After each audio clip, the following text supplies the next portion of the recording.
Hi friends, ಇವತ್ತು ಹೀರೆಕಾಯಿ ಸಾಂಬಾರು ಮಾಡೋಣ. ಅನ್ನದ ಜೊತೆ ಮುದ್ದೆ ಜೊತೆ ತಿನ್ಬೋದು. ಮಾಡೋದು ತುಂಬಾನೇ ಸುಲಭ. ಬನ್ನಿ ಹೇಗೆ ಮಾಡೋದಂತ ನೋಡೋಣ. ಮೊದಲಿಗೆ ಕುಕ್ಕರ್ಗೆ 1 ಕಪ್ಪಷ್ಟು ತೊಗರಿ ಬೇಳೆಯನ್ನು ತೊಳೆದು ಹಾಕಿದ್ದೀನಿ. ಇದಕ್ಕೆ 2 ಟೊಮೊಟೊನ ಕಟ್ ಮಾಡಿ ಹಾಕ್ತಾ ಇದ್ದೀನಿ.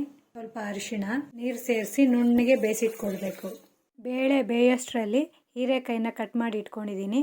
1 ಈರುಳ್ಳಿನ ಕಟ್ ಮಾಡಿ ಇಟ್ಕೊಂಡಿದ್ದೀನಿ. ಹುಣಸೆ ಹಣ್ಣನ್ನ ನೆನೆ ಹಾಕಿದ್ದೀನಿ.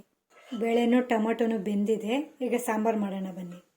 ಸ್ಟವ್ ಮೇಲೆ ಪಾತ್ರೆ ಇಟ್ಟು ಎಣ್ಣೆ ಹಾಕೋಣ. ಎಣ್ಣೆ ಬಿಸಿ ಆದಮೇಲೆ ಸಾಸಿವೆ ಹಾಕೋಣ.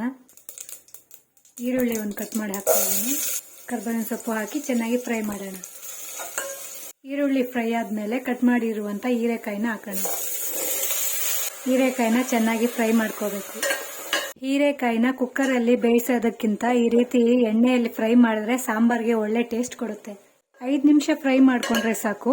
ಹೀರೆಕಾಯಿ 50% ಫ್ರೈ ಆಗಿರುತ್ತೆ.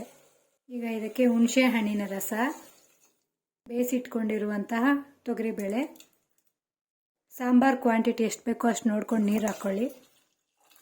ರುಚಿಗೆ ತಕ್ಕಷ್ಟು ಉಪ್ಪು, ಸಾಂಬಾರ್ ಪುಡಿ ಹಾಕ್ತಾ ಇದ್ದೀನಿ. ಹೀರೆಕಾಯಿ ಚೆನ್ನಾಗಿ ಬೇಯೋವರೆಗೂ ಸಾಂಬಾರನ್ನ ಕುದಿಸ್ಕೊಳ್ಬೇಕು. 5 ನಿಮಿಷ ಕುದಿಸ್ಕೊಂಡ್ರೆ ಸಾಕು. ಸಾರು ಗಟ್ಟಿಯಾಗಿದೆ, ಹೀರೆಕಾಯಿನೂ ಬೆಂದಿದೆ. ಕೊನೆಯಲ್ಲಿ ಕೊತ್ತಂಬರಿ ಸೊಪ್ಪು ಹಾಕೋಣ. ಹೀರೆಕಾಯಿ ಸಾಂಬಾರ್ ರೆಡಿಯಾಗಿದೆ. ಈ ರೆಸಿಪಿ ಇಷ್ಟ ಆದರೆ ನನ್ನ ಚಾನಲ್ನ ಸಬ್ಸ್ಕ್ರೈಬ್ ಆಗಿ, ಲೈಕ್ ಮಾಡಿ, ಶೇರ್ ಮಾಡಿ. Keep watching. ಬಾಯ್.